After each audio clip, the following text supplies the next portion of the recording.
Yeah, this is take two, guys. Load Living in South Africa, load shedding happening. We're literally towards the end of the episode. We've been friends, honestly, since we got married. Well, Not we we got got married, since we've Correction. been married to our individual partners.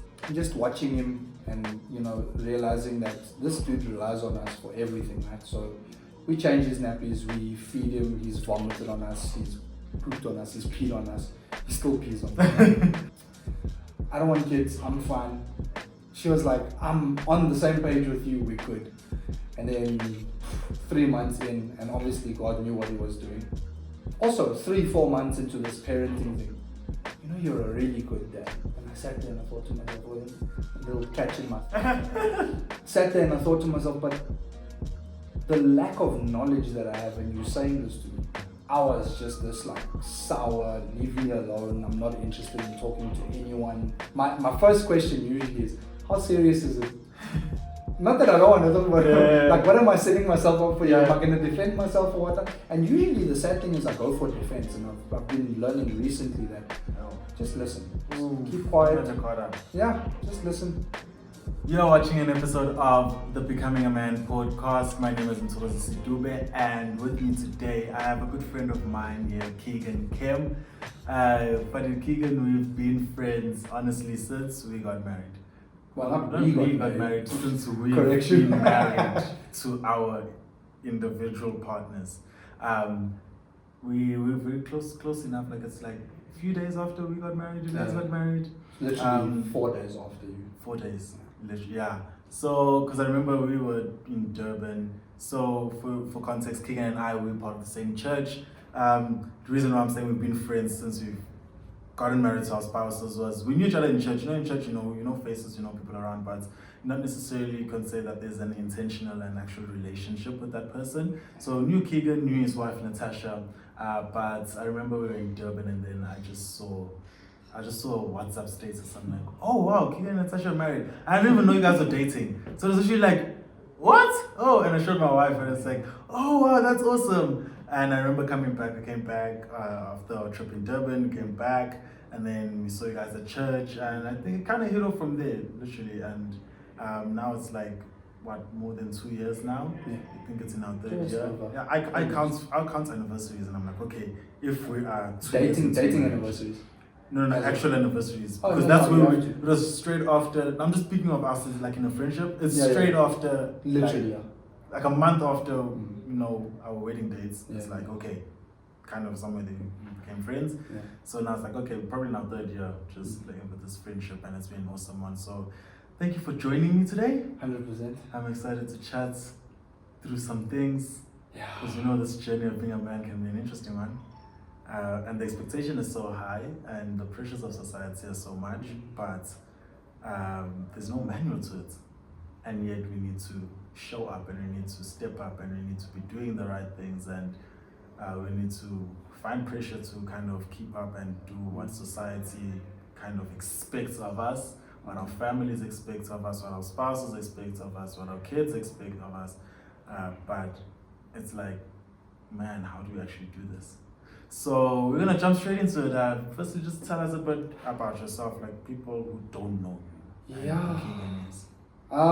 Yeah, obviously, thank you for having me. I think we did obviously try this a little bit towards the end of last year. Yeah, this is take two, guys. Load shedding. Living in South Africa, load shedding happening. We're literally towards the end of the episode. So we're actually recording it months later. Again.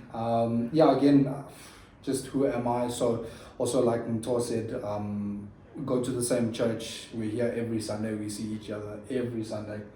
Married also, again, 2 years, same time frame, more or less. I am officially a father as of, I want to say 2022, yes. If Jonathan can hear this, he's going to be like, my father doesn't know when I was born. Yeah, no, but I think everything has been in the past 2 years of marriage, dating, before that, having a kid like so soon, getting into marriage. Yeah.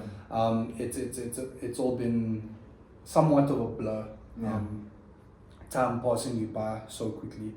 I also host a podcast of my own. Funny, I'm also recording after this. So, and yeah, man, like I say, just things have been a little bit of a blur. Yeah. I remember a lot, and then sometimes Natasha will, so again, context, my wife Natasha, she'll say to me, do you remember this? And like, I have to dig through the files of like, oh yeah, man, actually I remember that. Do you remember saying this kind of a thing? But yeah, the last 2 years have been a blur. Got married obviously 4 days after you guys. Yeah. And 4 months into marriage, Natasha is like, I think we need to get a pregnancy test. And I'm like, because the funny thing is, like, even when we were dating, like, we didn't really, we chatted predominantly about like, I don't want kids, I'm fine. She was like, I'm on the same page with you, we're good. And then 3 months in, and obviously God knew what he was doing. He obviously trusted us. So yeah, I think it's been a crazy journey, to say the least. It's been very fun. I think so. Actually, you in your intro you said there's no manual to this thing, and I remember you've said that to me a while back already as well. That I think we were maybe even doing something. The 6 of us, 2 other friends of ours as well, and we were going to the shop. And you said something to me about there's no manual to this thing. We just have to figure it out, and when we make mistakes, we dust ourselves off and carry on going. So it's just weird that I was thinking that before you said it, and then you said it, and I was like, good thing you said that. So yeah, it has been, and I think with me as well. Not to take too much of time, but there's been a lot of learning stuff. Obviously, you would know because we've been walking the journey somewhat together that. There have been things that I've done, there have been things that, my wife has done that we look back at it now and we're like, how did we even survive that madness? How did we even, like, we went through this and we look at ourselves now, but the crazy thing is like, we've gotten so much stronger. We know what to look out for in terms of attacks from the enemy. We know what to look out for, more or less. Sorry, I say that, and I don't know what the listenership is or what the viewership is, but I am a Christian, so I'll make reference to things every now and then. But what the attack from the enemy has been, like, we can sort of like figure it out now. But yeah, no, it's been a wild ride. I won't lie. You touched on couple points that I really want to talk through, but I'll start off with just marriage. Like looking at that and kind of unpacking that a bit, the two of us, because. Like you came repeating what I said of saying there is no manual to this. And I feel like our stories are kind of similar, and I think it's why the 4 of us, even from the offsets, we hit it off and we're like, guys, let's just do life together. And it's just been so amazing, and it's just been really such an iron sharpens iron kind of thing, because it's similar in the sense of like for me on our side, we jumped into this, we got married. I was an intern earning 5,000 rand a month. True story. Crazy. But I look at it back, I remember this was like maybe we were in our first year of marriage, or maybe just after a year, my wife, randomly we're sitting at our place, and randomly she's like, I'm proud of you. And I'm like, okay. And like, what? You saw this girl and you said, I'm gonna marry her, and you did it. And I sat there, I'm like, yeah, I was crazy. That was crazy. I remember like, even this past December with my best friend back in Durban, and we were driving, and he's like, bro, I need to give you flowers. It's only fitting that I give you flowers, because I was one of those vocal people saying, oh, you're crazy, what are you doing? But you kind of made it work. You're doing really well. You guys are doing really well. And I guess the question I want to ask is how was that, like, going into it? I feel like, put us in your brain for a minute of like, where were you, like, when it was like, okay, I'm gonna get married? Because I remember for me, it was like, okay, we're gonna get married, we're gonna do this. That journey, how was that? How did it shape you, and what was going on in your mind as a Jane saying, I'm getting married to this woman? Did you have it figured out? Or what were the finances like? Did you have your pension ready, or was the house in place or whatever? Like, how did that look? So, again, I think, and probably just for context, I was living with my mom,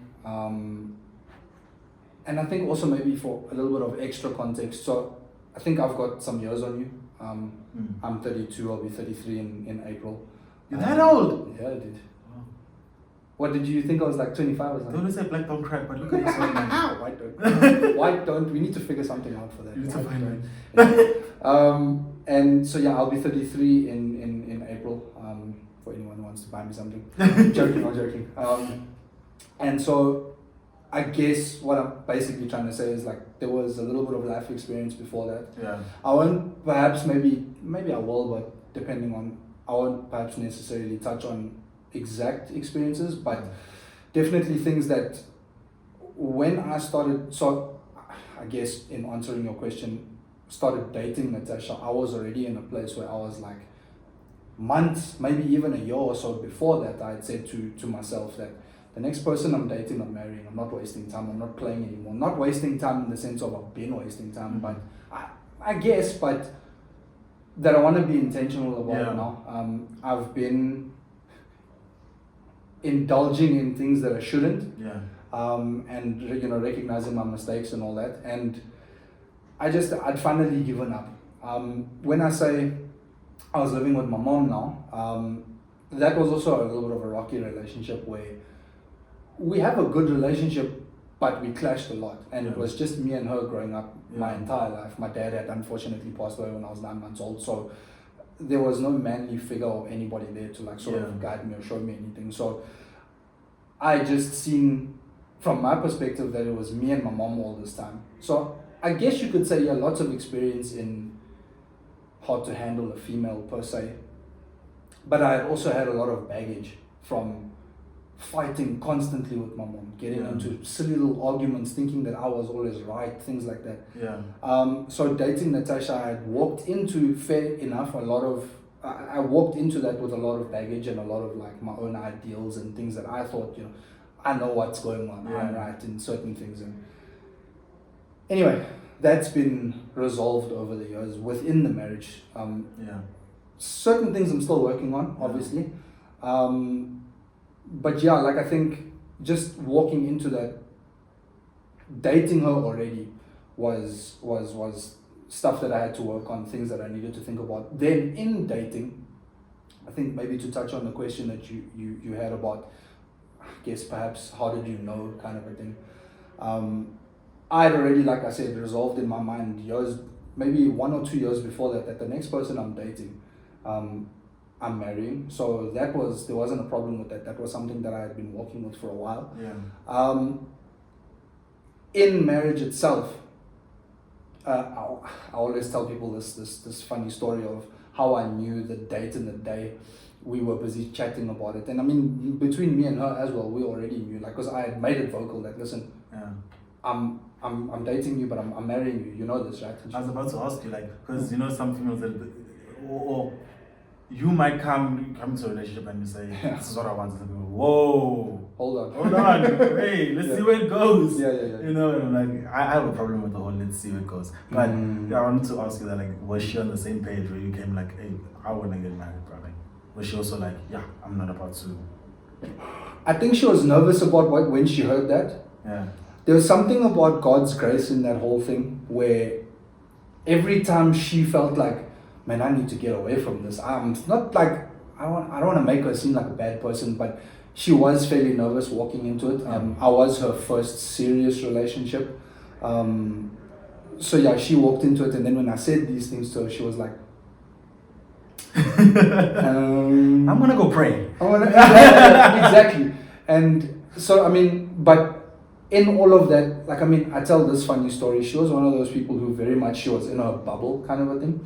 So whenever I would even hug her, I could just, hi, how are you? From week to week, coming to church, seeing her, I'd hug her and I'd get this like nervous shake that she had. And obviously that's dissipated over the years now, but I mean, things like that, where she would be a little nervous around me, for instance.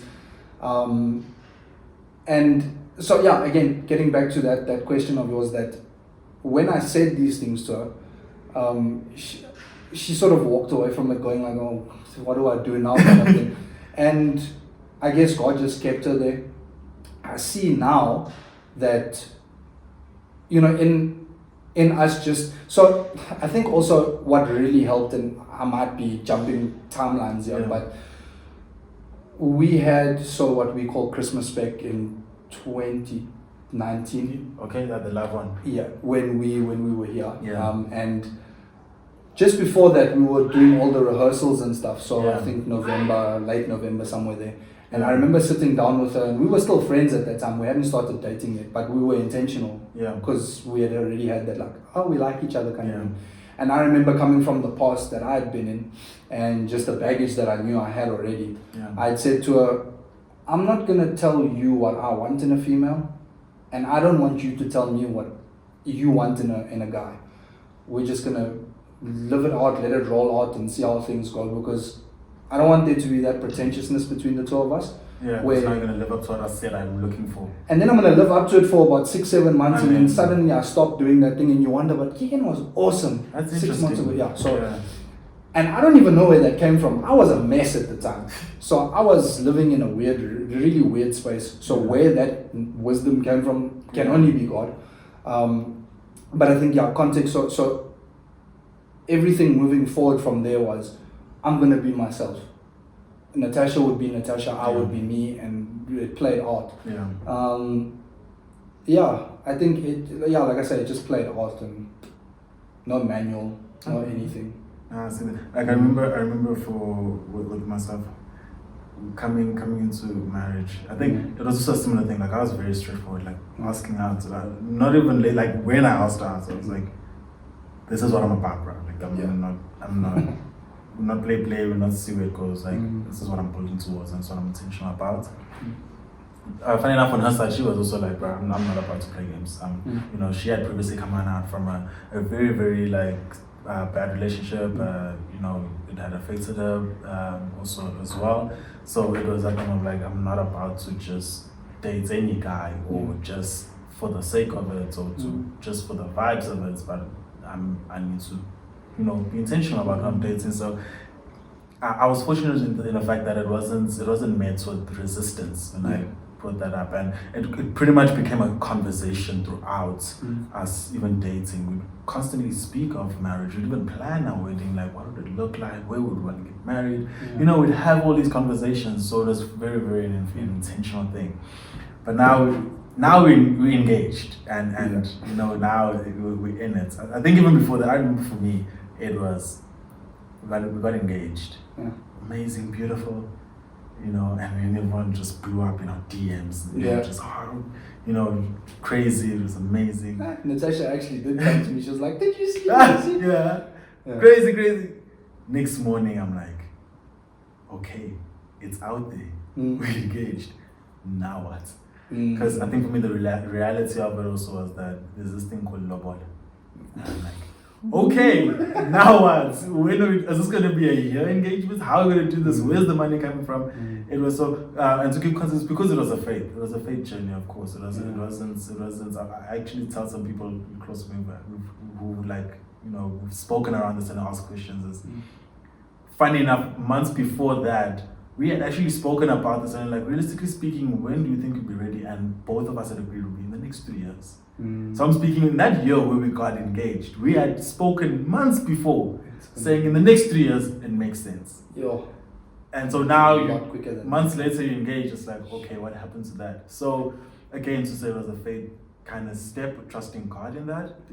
But now it was like, okay, we've put it out there. It's no longer just a thing between you and I, and you know, we really want to get married, and it's, you know, something that we keep. We've put it out there. Now it's on Instagram, WhatsApp. People from church, families know whatever that they engaged.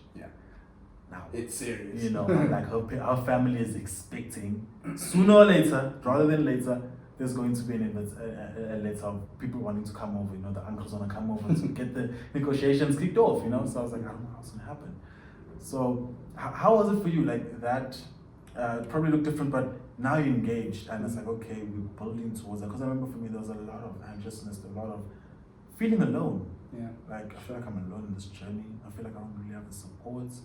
In some cases it was true. I don't really have the support of some parts of the family, some or maybe friends or community or people that are sense community. It was like the moments where I felt like I'm alone. I'm alone in this journey right now, and I feel like I need to be alone, or it's meant to be alone because it's something that I only get, and it's something that I'm convinced of, that I want to marry this girl. No one else is convinced on my behalf. I'm convinced that I'm marrying this girl. How was that journey for you in engagement going to, getting married? I honestly didn't care. I just knew that she was the one. So I think for me, because again, like I said, I'd come from this awkward, rocky relationship with my mom. Yeah. And it affected me more than I knew, because I think even if you had known me, which you did, before even dating Natasha, yeah, I was just this like sour, leave me alone, I'm not interested in talking to anyone. I come to church and I'm here and I'm serving. I mean, from the day I stepped into church, I was serving, doing my things, but not really interested in conversations with, and I know I'm stepping completely out of your question, but just to give context to the kind of person that I was. So I wasn't really interested in like, I'm going to be friends with so-and-so and thing. I had my people, but it was very like, I was in this closed space. And that was as a result of this rocky relationship, because I knew I'm coming to church, I'm having fun, but now when it's time to leave, I'm all sad and I'm depressed because I have to go back to this madness when I get back home, you know what I mean? So there was that. And then, man, I don't even think anybody really realizes how much Natasha sort of changed me. And not just as like a person type of thing, but like also with regards to faith. So for me, leading up to even just the engagement, I was changing already slowly, realizing certain things about even faith, in God, realizing certain things about the person that I was, that she had pointed out to me. And I mean, she by no means also, I mean, not to say that she didn't come from rocky things behind her and stuff like that, but I think in terms of spirituality, she saw things a lot clearer than I did. I was just like, it's me and Jesus and we're here. And with everything else, she sort of like helped me see like, no, but when you do this, you're also representing Christ in many ways. So you have to like sort of, and I thought I was doing a good job. I was like, I'm a a good follower, so to speak. But anyways, getting away from the question, leading up to it, I honestly really didn't care, because so by that time I had moved out from my mom's place. We had this massive argument, and she turned around and she said to me, you need to go. And I was happy about that, because I was sticking around, like my mom needs me, and like typical trying to help and groceries and everything. So I was sticking around, and when she said that to me, it's almost as if like there'd been this weight that lifted off of me. It's like, oh, you want me to? Sweet, I'm out. So I left, I had moved, and now dealing with this new freedom of mine, where it wasn't me that, like, I had moved out before, but it was on my own terms. Now this time she had told me to leave, so I was like, so now I'm dealing with my own new freedom, and it's a whole new world, and everything is happening, and I'm just starting to like see this girl, and it's fun. And when I had already known that the next person I'm dating is gonna be my wife, so I was fine. Leading up to wedding stuff, I mean, even the engagement, it was just us. No one was, obviously, I mean, I think the same with you, no one was there. It was just us. We went to, I want to call it a dam, a park type thing, where we had gone to a lot to just chill and picnics and stuff. And I had the ring with me, and we did the things, and she was excited. But it was one of those things where, she was excited for it when she saw, like, I pulled out this box, and she knew instantly. But we both already knew that this thing was going to happen. So it's similar to you, right? But leading up to it, I honestly didn't care whether I had the support of anyone, because the way I had seen it, which was a bit toxic, I'll admit that, is that whether people were walking alongside me or not, I couldn't care, because I was walking the journey by myself the longest time anyway, so it really didn't matter. And you mentioned Lobola. I'm actually very lucky. People will be shocked now, but I'm very lucky that I actually didn't have to go through that. So I'm married to a black girl as well. So, and when we told her family, like, hey, listen, Natasha wants to get married, and then here's this guy and everything, and what about Lobola? And I'm sitting there going, please, please Lord, let it be not much. But at the same time, you also want it to be a lot, because then you know the value of this woman that you... Oh, yes, yeah. and then, because she comes from a Christian background as well, so her family had said, what are you talking about? You love her, right? You love him, right?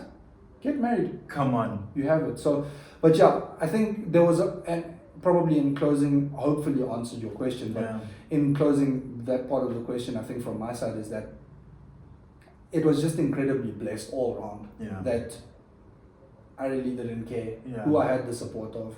I knew what I wanted. It was her. She had shaped so much. And probably something else that I might add is that the moment I knew that I would, because I mean, I think leading up to that, the next person I date, I'm going to marry, and that was in the back of my mind. But the moment I knew for sure, certain, that this is the girl that I'm going to marry, was the moment I had called her with frustration about something that was happening at home. And literally for 2 hours, I was on the phone doing nothing but screaming. When I tell you, it was this thing of literally that. And she listened to it and didn't run away from me. That's the moment that I knew that, hey, listen, this one here is a keeper. And if she could sit through 2 hours of me screaming, swearing, I don't like to say it, yes I did, swear for about 2 hours, frustration was pouring out of me. And the fact that she sat there and she took it, not that I was giving it to her, but she took it, she understood where I was coming from.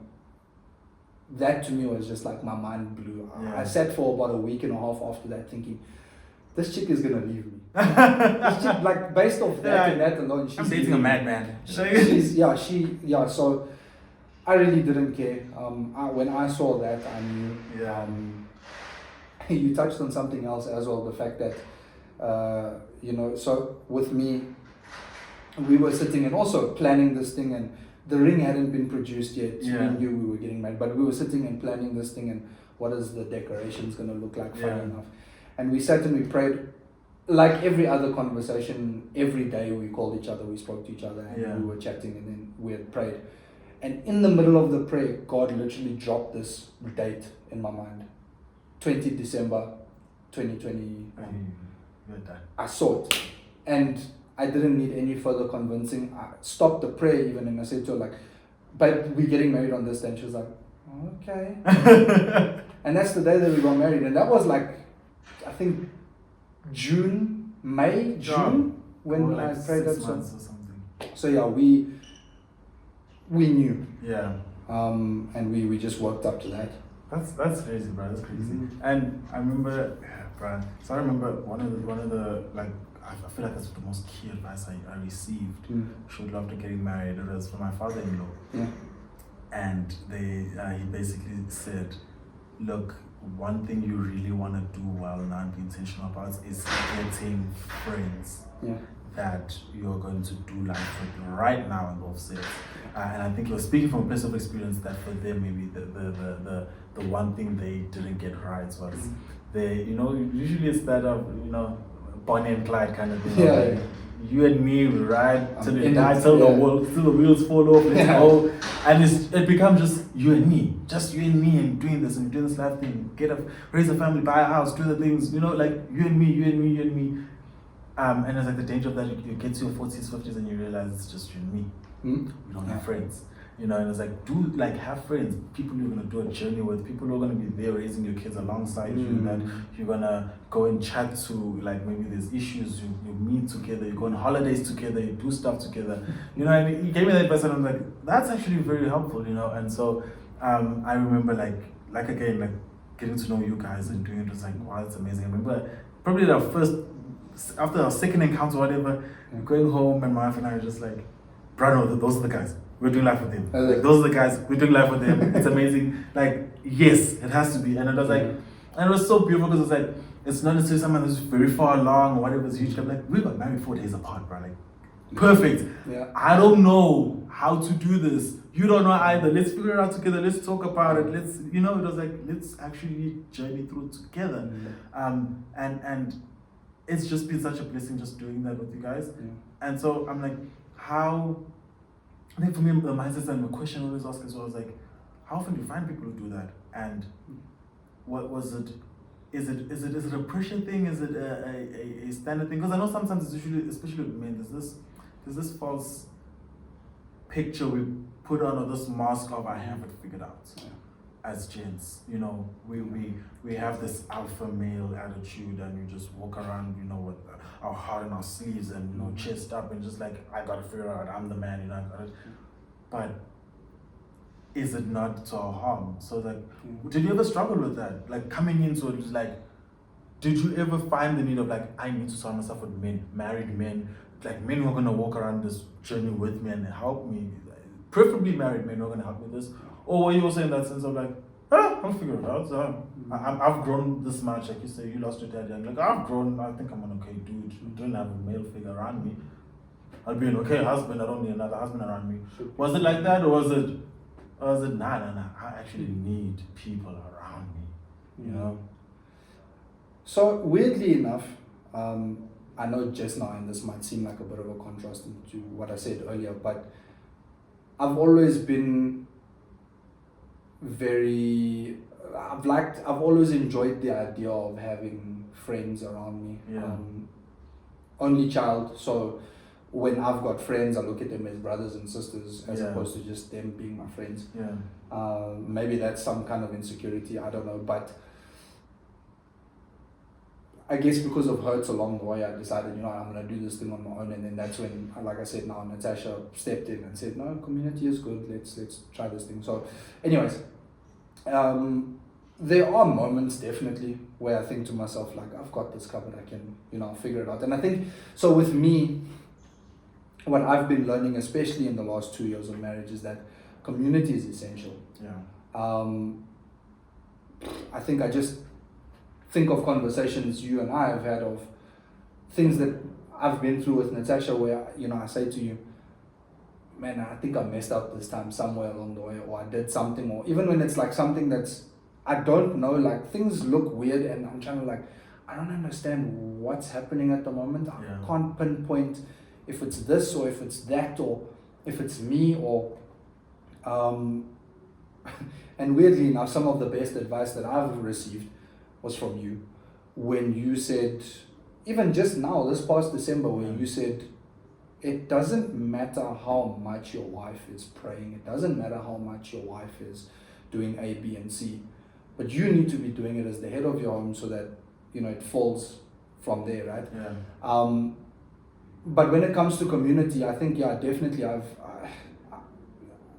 I'm grateful to have it because I've seen how it's, you, and I may sound horrible for saying this, but there are just times where if I sit one more day in this house, just me and you, babe, we're going to end up killing each other. So let's go and chill with the Dubes. Let's go and chill with them colors. Let's go. And I mean, even them at the time, they were just, you know, engaged, but being friends with them. Let's just go and chill with them. Let's maybe call it chill. We sit, we eat something. Or that's crazy. We've organized hangouts and it's like, we are, like it's tense right now. I remember the one time you guys came up to us and I'm like, we currently is trying to figure out some stuff. And that helped. That really helped. And it even kind of helped because I don't think you guys even asked. We were just sitting and it was quiet for a moment. I think Natasha was like, so how are you guys doing? And I was like, she was the one who actually pointed it out to me because I'm also there, like, I'm ready to have a good time. Jen's always oblivious. We're always oblivious, yeah. Which is weird because I'm usually one of the first people in the room to pick up that, like, I discern, like, I'm feeling uncomfortable, but I really didn't, like, I was just happy to, and I actually remember what you're talking about because I didn't see it until me and her got home and she was like, did you notice that they were okay, but they're not okay? And I'm like, I actually didn't. Yeah. So yeah, you bring that up. Yeah. Come on. And how, I'm curious to know, like, for example, how easy was it? Or was it maybe kind of a challenge to really, when you see you need help, seek help, and you go and you ask someone, maybe ask another married gent or a couple, or you say, babe, we're struggling here. Let's maybe we'll chat to that married couple. They've been married for a long time. Let's get some wisdom from them. Whether it's collective or individually. I like to focus more on the individual part because I like specifically speaking on just us as men. Mm-hmm. we struggle with asking for help. We struggle with even saying that I'm struggling Yeah. or I don't have this figured out. Because I think it's a point of pride and accomplishments when you have a problem and you solve it yourself. Yeah. You want to solve it yourself. You don't want someone helping you solving it. I remember I was reading a book as well that even speaks on that. It's like it's a sense of accomplishments when you're able to solve a problem, that you're faced with. But it frustrates you when you're sitting for a while and you can't solve it. So how is it? Does it come easy for you to go to someone like I'm struggling, or even to talk to someone and talk about some of the issues? Because sometimes you talk to people, but you want them to give you solutions. Yeah. I think it is difficult for me. The time when I reach out and I say something is the time when okay, dire straits. Now it's Keegan is in the pot, he's busy boiling. Yeah. And he's trying to figure out like how do I get out of this. That's the time when like if I'm saying to you, Mtoa, listen, boss. Yeah. I need. So again, also another couple that we also know very well. Yeah. That have been married. I think now it's like 12 years or 11 years or something like that. Yeah. He was the person that I called recently when there was something going down between me and Natasha, where I just picked up the phone and I was like, listen, I don't know. You need to give me a solution now. Fix it now. Because if I don't have a solution now, it's going to be, I don't know what's going to happen. I think, like you said, so with me and you, we've been married to our people for around the same time. So I would find that with me,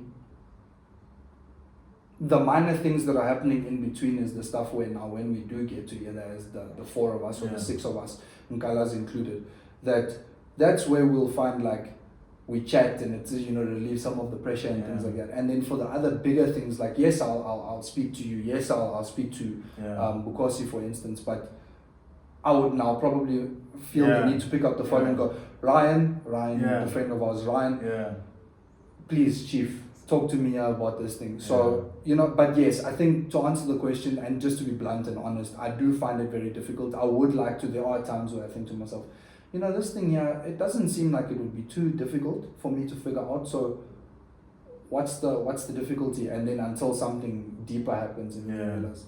And it's a good thing having people of different age groups, because I remember, I think also we were quite intentional with it as well, my wife and I, but we like, it's that thing of like, I have my friends, like, it's not that, I feel like sometimes it's kind of been skewed, or sometimes I've seen people lean to the extreme of, now I'm gonna get rid of all my single friends. Just need, I need married friends. I've seen people who move to that extreme, or people who just, and then others on the other extreme is just like, I'm still gonna do everything with my single friends, and they're also gonna speak into my marriage, which I don't agree with to a degree. So I've seen those different extremes. I was like, no, it's not the case, because I saw with my wife and I was like, no, we still have our friends, we're still good friends. My best friend, he's not married. He's still my best friend, and we still do life together. But I saw the need that I also need to grow my community to have married couples. And I love what you said, to having them in different spaces. Like as you guys and the Nkalas, we're kind of new to this and we're figuring it out together. So we're kind of like walking the journey together. How I usually kind of I usually put these in three categories. I want people that are on the journey with me, so we're moving alongside each other. Then I want people who I'm on the journey for, which means I'm ahead and I'm bringing up someone else. So that could be a dating couple that we kind of do life with them as well. And then I want people that are on the journey for me. Those are the people who are ahead. They already have their pension fund sorted. They have their kids. Maybe their kids are even going to, they're in high school or finishing high school, or they have a house. They've done your rights. They were. I want those as well that can speak into my marriage. That we can go and say, hey, what's going on here? We don't know what's happening, and they can kind of speak wisdom into that. So I love that having them in different seasons, but it doesn't mean, single friends are like, nah guys, I found corn, you guys, come to me when you're married. It's not that kind of a case either. So I love what you're saying with that. But I want to switch gears. I want to, you're a father. Jonathan, guys, the most beautiful colored, oh my days. He is. Oh, so he's such a handsome boy. He's now like a year, 2 months. Yeah. How's that this month? How's that been? Man, it's been fun. Maybe not like the past 2 days. He's been a bit sick, so it's been a bit fun in another way. Also, one more tooth is popping out. So They keep coming out. So he's a bit miserable. He didn't even eat last night, Sure. which I'm shocked and surprised when we woke up this morning. He wasn't moaning because he was hungry. Yeah. But no, how has it been? I think I always start off with this story, and it's been something that I've mentioned. I think he was probably around four months Yeah. when I understood this particular thing. Yeah. Sitting at my desk at home one day, Yeah. and just watching him, and realizing that this dude relies on us for everything, right? So we change his nappies, we feed him, he's vomited on us, he's pooped on us, he's peed on us, he still pees on us. We feed him, we have to play with him, I have to pick him up, he's now walking, so he's a somewhat mobile kid. But he relies on me for everything. Yeah. And I'm sitting there and I'm thinking, and it's tough. Because what joy do I get out of this? I do everything for him. Yeah. And of course there's joy. I mean, he Yeah. does something new, he babbles something Yeah. fresh, and you're like, oh, that's cute or whatever. But I mean, what joy do I get out of it? 3 a.m. if I have to wake up because he's decided, no, I'm vomiting. Yeah. And I sit back and I think to myself, in that specific moment, I'm sitting back and I'm thinking to myself, but there is so much joy actually. So the other way of looking at it is there actually is so much joy in I do everything for him, but there's just something that I can't stop doing what I'm doing. Yeah. And I'm sitting there and quietly God says to me, isn't that the same thing between me and you? Yeah. Where you can bring me nothing. You do nothing for me. That's actually the drop mic situation that was in my head, is that he does nothing for me. Yeah. But there's still so much joy. Yeah. And God says, well, isn't that exactly the same thing between me and you? Come on. You can do nothing for me. I am self-sufficient. Yeah. I ask you to do things for me, but that doesn't mean I can't do it for myself. Yeah. But I still find so much joy in you. Yeah. Oh man, that's beautiful. And me growing up without a dad, when I heard that directly from the lips of the father, I sat there and I didn't cry. I'm not a person who cries very easily, but I sat there and I was like, wow, this God loves me. Huh? Yeah. And wouldn't that now be a template? As much as I've never really seen the template, wouldn't that now be a template for me to go, this is how I can love my son, so that when he is of age and he can go, who is this God that you constantly, I see you on your knees or you praying or you this thing or that. I can also go and seek him with relative ease because I know how my dad has loved me, kind of a thing. So again, I always start with that. You said something, and you touched on something interesting, like saying, like, speaking of how you didn't necessarily have that example or that model, growing up, but now it's like you're seeing it from God. Yeah. And you kind of like, it's the same thing, how I'm feeling of my son, it's the same thing of like the relationship I have with God. How was that? Was it a challenging one to navigate? You coming into this, you haven't necessarily had an example, you haven't necessarily seen fatherhood.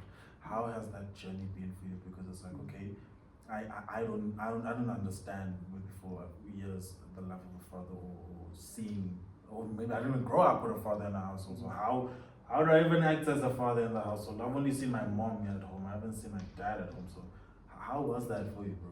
I guess in some ways similar between the two of us. What's the old saying? Ignorance is bliss.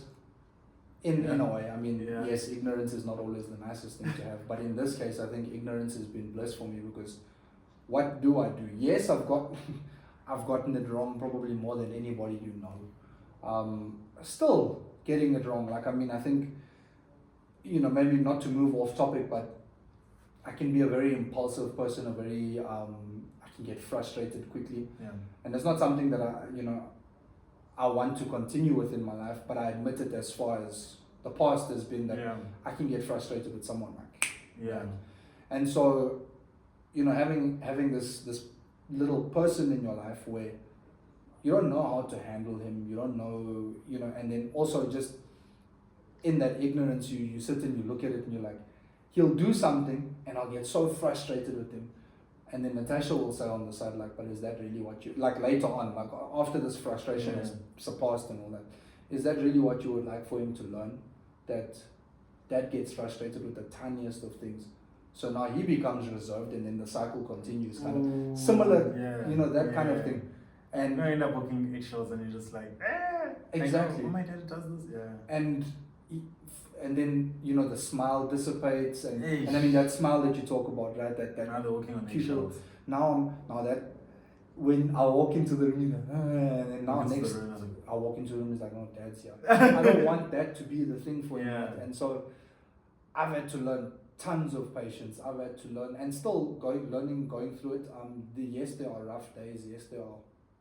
But as far as the template, and again, ignorance has been bliss for me. So, I don't know.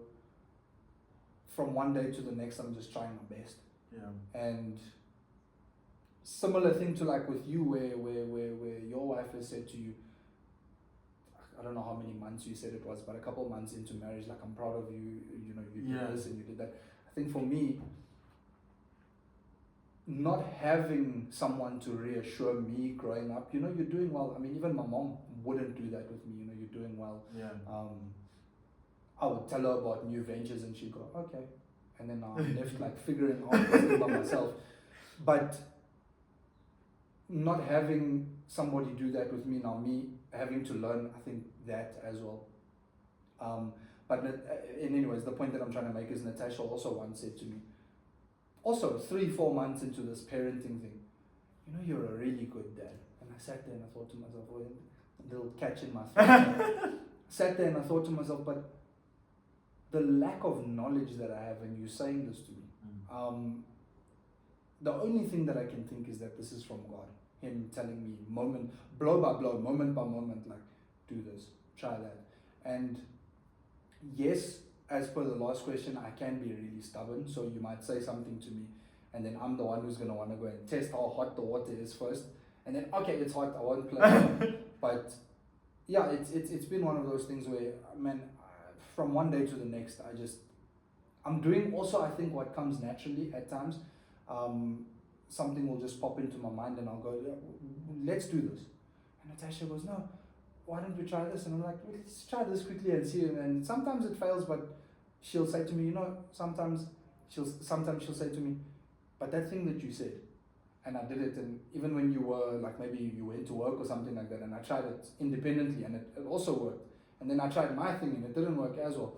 And how did you know that? And I'm like, I don't know, I like what you're saying, and I want to digress. I'm gonna come back to this one, but you mentioned something very interesting, talking about like the different parenting and whatnot, and you try something and you talk it out. How has that been? Just again looking at marriage as well, and maybe even in the context of you guys raising Jonathan. Yeah. There's I'll use with kids specifically. I've read that it's a thing of moms generally are the nurturing ones. Yes. They're constantly love, they protect, it's all of that. And dads are very, they're the disciplinarian. I'm trying to say a different word that can kind of really encapsulate, but it's like you're the disciplinarian, you're the more hard person, or you're like, I'm not gonna baby you as much. Yeah. And so you have these two different kind of like I'm much parenting styles in this area. How does that look? I think the main question also is leading. Yeah. I remember this one time. I'm dropping some of the bombs in my marriage. But I know my wife wouldn't mind. It's not with malicious intent. Yeah. But I That's remember there was a time my wife and I will have feedback sessions and we'll just really like, how's it going? And we have like usually on our anniversary, we're just like, how am I doing as a husband? How are you doing? And what can you improve on? Or what do you want me to improve on? And that kind of stuff. And always we just have that. And I remember I think it was the most recent, not the recent one. I think it was just before, like just after first year of marriage, somewhere there. And I had said to her, I find some difficulty, I will struggle with leading you. I know I'm called to lead and be the head of the household, but I find some struggle. I sometimes it's met with resistance, And we spoke through that, and she's grown and she's much better at that now, to say. But I think asking that question of how has it been for you to lead in your household? Now, just speaking of just leading your household and leading in your marriage, how have you walked in that, and is it something that comes easily, or is it something that maybe you do it or feel like good? Well, how does it look? And even maybe you can touch on even with raising the kid, because I've seen, there's a clip I've seen where the kid fell off the chair, and then they want to get back onto the chair. The mom is quick to want to pick up the kid and put it, but the dad literally quickly like, no. and then she wants to, he's just there like, no. She's just like, her impulse is like, I want to help my kid. The kid is trying and with the leg and just trying to get back up, and she's this there watching the kid, and every impulse for her is like, I just want to help him, and he's there like, no. And ultimately that kid gets back on the chair. And it's like, that's a development moment. That's a milestone for the kid right now that's happening right there. And had the dad not been there to be like, no, let's let the kid figure it out. You know, you kind of hinder that, and you kind of keep spoon feeding and begging the kid. Not to say there isn't a moment for nurturing. There's a time and place for that as well. But you know, you see those different roles happening, and you see these moments, and also the leadership and being a father as well. How has that been in being a husband, in being the man of the house, in being a father? You know, how's it looking for you? So weirdly enough, a similar thing like you're explaining now, where Jonathan, my son, he'll fall down, and actually, so last week, I remember you might even touch I was going to mention it. Last week was a heartbreaking one for me, boss. Running around at church, and he fell because it's a slight slope kind of thing, and so that one touched me a little bit more than the other ones because I saw blood and it was weird. You know, he didn't need stitches or anything. He's okay. He's fine. He's fine. It was a tiny little cut on the lip, and that was it. Yeah. But definitely what you're saying is very, very true. Natasha is the person who, he'll fall down, he'll poof, Yeah. he'll look at us, and he'll look at us, and look at me, and look at her, and then she wants to go, oh sorry, like instantly she's there. She's like, oh sorry, Papa, and I'm like, wait, just keep quiet, you'll see what he does. And every time she gets in there with the, I'm sorry, Baba, he'll go, and every time I just go, ignore him, and he'll carry on, and then he'll stand up and he'll carry on doing his thing. The weird thing with that, kids are totsies. Dude, but the weird thing with that is that it's, I just, even in this conversation now, I'm recognizing the absolute importance of having both parents. I know it's sometimes a little bit impossible for certain people to have that kind of an environment, but the nurture nature thing, where yes, he'll fall, I'll leave him, and he's with me majority of the day. Natasha goes to work, it's me and he doesn't have stitches, so you're doing a good job. And he's thank you. And he'll fall, and he'll get back up, and he'll carry on, and he'll hobble along because he knows he's with dad now. There's no, but when he falls and he really hurts himself, and then you need to give him a little. But yeah, definitely there is that where he'll fall and he'll do the things and he'll cry, and then other times. So it's important to have the both of those things. I'm just struggling now to remember the other part of the question. Oh, leading. So I grew up, and when you say leading, I'm gonna maybe attack this from Christianity point of view, spiritual point of view, that I had to grow up doing my own thing.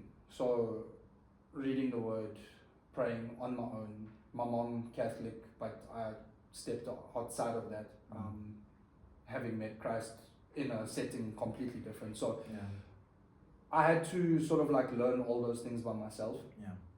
And again, obviously with not having a manly figure around, I had to learn a lot of like doing manly things by myself. Coming along nicely now, more than before. With regards to leading my family and leading my home and leading my wife and being a leader in the home, as the man, it still can sort of be difficult. I think even just a couple of days ago, I sat and I was thinking to myself, I wonder how often I let her lead me, as opposed to me leading her. And that's because, especially spiritually, we've been saved, I think, for relatively the same time. But I did a lot of like backsliding and going my own way and doing certain things and running away from what God wanted me to do, where she was planted in a Christian family and a Christian home. So she had her dad there going, her dad was a pastor, so, leading from the front, kind of doing certain things. And I find that I struggle with, if I hear something maybe God says to me, and then I want to share it, she already knows this. Yeah. She's been through it. So what am I gonna, I'll just do my thing. But what I have known, and again, that piece of advice that you mentioned to me towards the end of the year last year, which was, you know what, your wife can be doing whatever she wants to do. Not in a bad way, but just she can be praying and reading the word and getting revelation and insight as much as she wants. But as long as I'm not doing it, as long as I'm not being diligent and practicing it consistently over and over again, it's not going to amount to, nothing will really. So having taken that advice on board, what I've noticed just in, what is it now, March, almost March, end of Feb, what are we? End of Feb. Yeah. That in me being more intentional and in me being more serious, I think I shared this with you actually, a couple of weeks ago, that she said to me a couple of weeks ago, I'm finding that I want to pray more. I sat and I thought about it, and I was like, instantly I thought about you, and I thought to myself, wow. So that advice was real, because I've been in a place where I've been praying more, and she obviously knew that, and whether she'd been watching that or not, I don't know, but her just saying that confirmed what you advised, the advice you gave me with, I've been going away and seeking God a little bit more. I've been trying a little bit harder. I've been, so, and then her saying that, I was like, I love that. Real. And what I'm getting as well, which is very true, and I've heard so many times, is you want to model. Oftentimes we want to preach. Oftentimes we want to preach. We want to dictate. And I grew up in a home where I saw that you say this, but your life is this. What you're living is different, but you harping on me, and the Bible speaks of that, like don't frustrate your kids. When it speaks of fathers. And that's one way you frustrate them, where you're going to tell them that they should do this and not do that, but then you're doing the absolute opposites. And I grew up in a home like that, seeing that. And what you're saying is really beautiful, to say that you don't want to only say, but lead by actually doing it. You do, and you live out a certain way. Then you say it, and you say, and I feel like that's how Jesus has also led as well. Like he'll go around and pray and say things, and then he'll say, this is how you pray. But he's not saying this is how you pray, he's not praying. He's been praying, they've been seeing him pray. In fact, when you look at that scripture, they had seen him praying, he had prayed, and then they said, teach us how to pray. Then he was like, okay, this is what I do. Exactly. And then he tells them. Right? And I feel like that's a beautiful thing. And I feel like that's a beautiful thing, to be like, you like, for example, spiritually speaking, you being that model. Your wife was watching and was like, man, he's praying, he's doing this, like, nah, man, I feel, and I'm burdened. I want to do this as well, And I feel like the same thing with Jonathan's looking like, Dad is always praying. Dad, what are you doing always in the knees? I was like, Dad, why are you always reading that book? What book? This is the Bible. And there's a curiosity, and it's like, why is Dad doing this so much? Why is Dad always doing this? There's going to be that curiosity, and then now you can teach, and you can actually say, no, my son, this, A, B, and C. And now they can model from a place of, he didn't just dump things on me and be like, do this, do that, and I don't know why. But I saw him doing it so many times that I got curious enough, and I asked, and he then directs me in this way. And it becomes a more organic thing, So I love that model of leading, instead of just dictating, you actually live it out and be the example in your home. I feel like it's such an effective way of leading, household, your kids, and everything, ministry, whatever it is, We had coming from a place where it was like that when growing up with my mom. It was her way or the highway. I had no choice. Amen. That's it. Yeah. Right down to like how I would hang the washing. She would do the washing and say to me, please go, but you put the pegs like this and you do.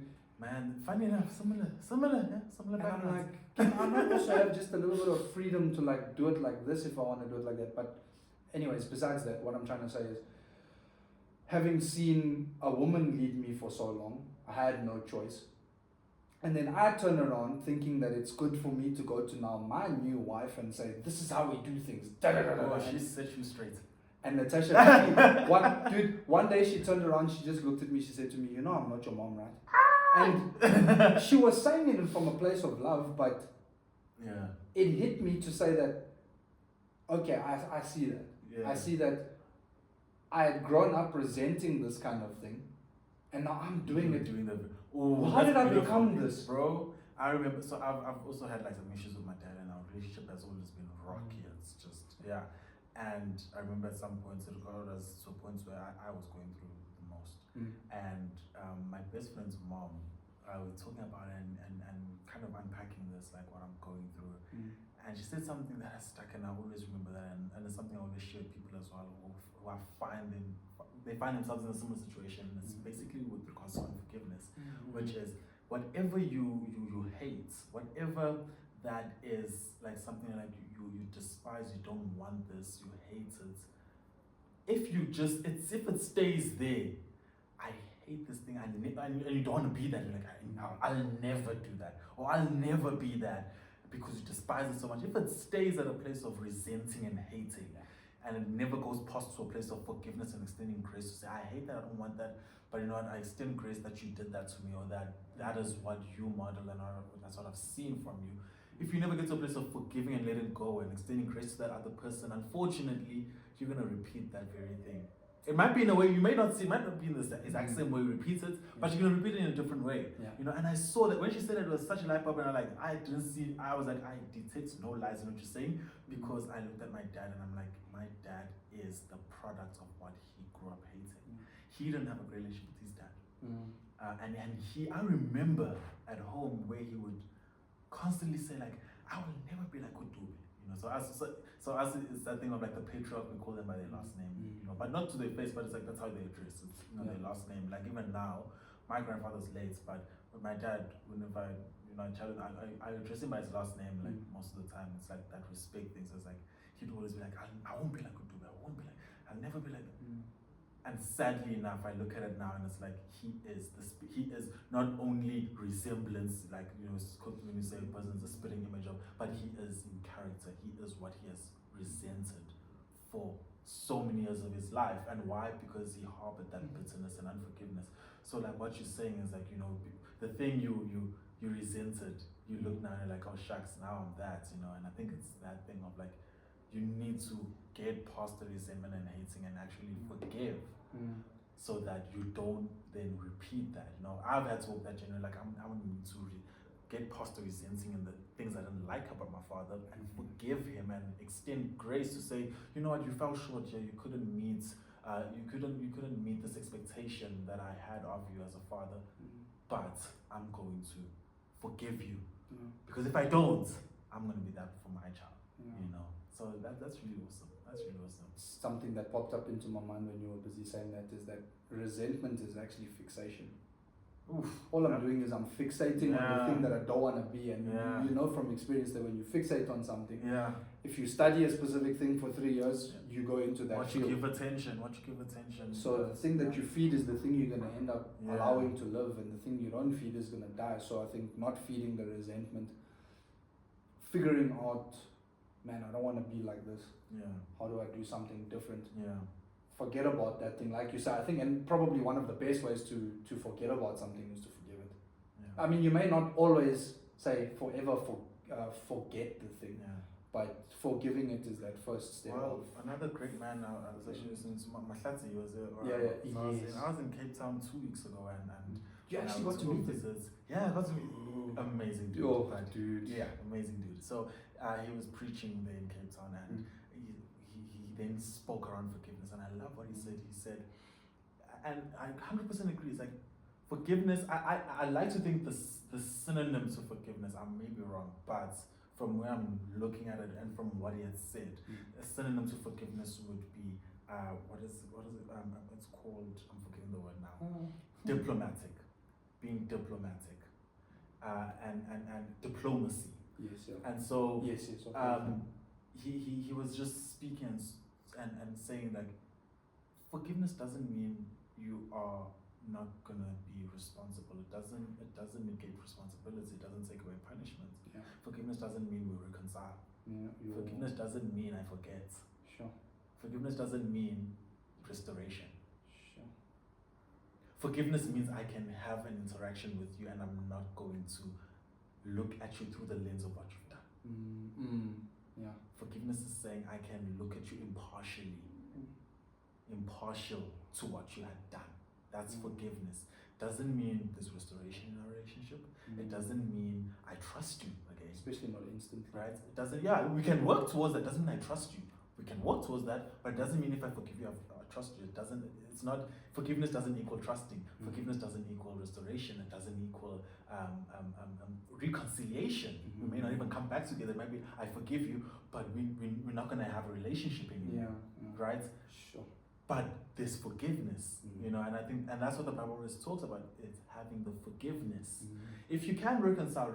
If you can trust again. If you can have it restored, then let's get that.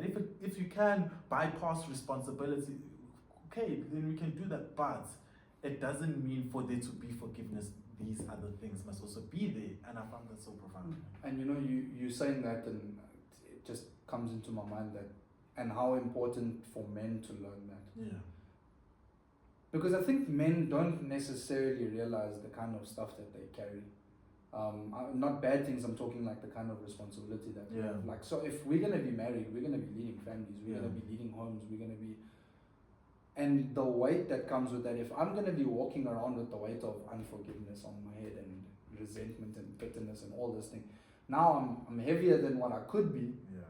And then also, I must now, when my wife says to me, what do you think we do here? Not that she's incapable of making the decision, but ultimately leaning on me to like say, okay, you're the guy who I'm looking to like help me understand this. And we can figure it out together. But if I'm gonna still have the thing in the back of my mind of I'm angry with my mom, I'm resenting that situation that happened, that makes this, springs this to life, I think about that. I'm gonna be so heavy that when she says to me, what do you think about this? Or whenever my wife says something to me like, I want to chat to you about something, my heart starts beating fast. Bro, I think to myself, I treat that statement, we need to talk. What did I do wrong? Because also that's how it was. It's like with my mom, it was, I did everything wrong. Oof. And she says that and I go, and obviously with my mom, it wasn't a thing of, we need to chat about this. It would just be shouting at me. But with her, whenever I hear that we need to chat about, like, I want to just bring something to your attention, or can we chat about something? And then my first question usually is, how serious is it? Not that I don't want to talk about it, like, what am I setting myself up for? Am I going to defend myself or whatnot? And usually the sad thing is I go for defense, and I've been learning recently that just listen, just keep quiet. Yeah, just listen, figure out, listen to what she has to say, hear it out. And if I'm, like I say, if I'm going to be walking in with the resentment and the bitterness and the unforgiveness of the past, heaviness, I'm going to end up lashing out and going, oh no, but I did this right, but you just looking at it from this angle, and all I'm trying to be is right. And I'm not looking to be right. And I'm not looking to try and be right. It's at the end of the day, exactly, at the end of the day, it's if she's coming with something, which is an argument I've had in the past, as was, why don't you see the little good thing that I did, but now that's being outweighed by the big bad thing that I did, when let's just try and figure it out together kind of thing. So, yeah, good thing that you bring that up. Man, that's awesome. Look, man, first I just wanted to say, let's say when I took, I was actually going to step out, and I should told you a while back that you actually are a good father. Like you love your boy, and you're doing good.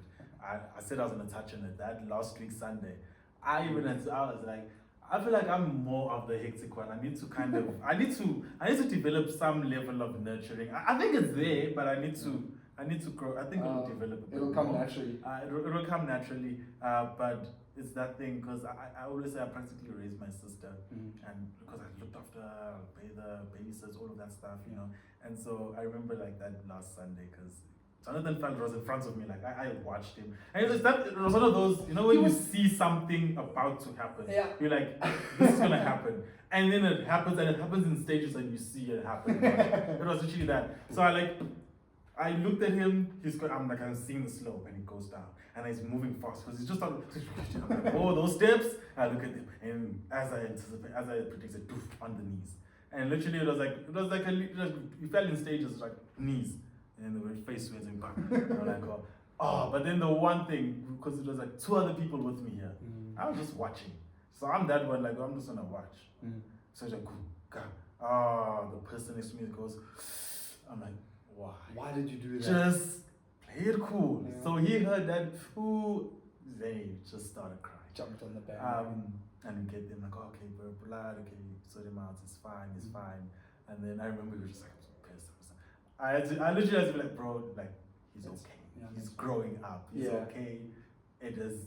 And it was first blood, I'm like, he's okay. First time I'd seen that, and yeah, my I'm heart like, just went like, yeah, I was like, he's okay. He's good. Don't worry. But I don't know how it's gonna look for me. I'm like, I don't know. When I'm a parent, it's like, will I also be like, he or she is fine. It's okay. Or am I gonna jump and be like, what happened to my baby? You know. But you're doing a great job as a father. You're doing a great job, and you're doing good as a husband. Well, she still loves you. She's still here, and she still says in public, "That's my husband." So you're doing okay, bro. I'm usually not there, so I don't know how. No, but I'm joking. Yeah. Thank you. Man. But no, Appreciate thank it. you so much for being on the show with me. It's been really amazing, and I'm really excited. I'm excited for all that lies ahead with us, man. Like, it's exciting times. You Exciting too. times. We'll chat in a couple months. Couple months, yeah. As he's winking, I'm also expecting. But no, it's definitely out there. But you know, it's gonna air later on, so it's fine. But yeah, I'm also expecting my first child with my wife, and so it's exciting times ahead. It's exciting times ahead. And now there's a couple ahead of us who are gonna come in like, how did you handle teething? She or she's just crying. Make them stop. Make them stop. Okay. You're right.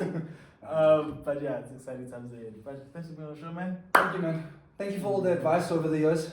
Look, 2 years and counting. it's reciprocal and it keeps happening, and I guess this is doing life, and let's just keep Exactly. doing that. I feel like that's what we need as brothers, is just journeying together, and not this macho alpha male, top dog, I got on myself lone wolf thing, but you know, I feel like the pack is good and wolf. So yeah, thanks, man. Appreciate it.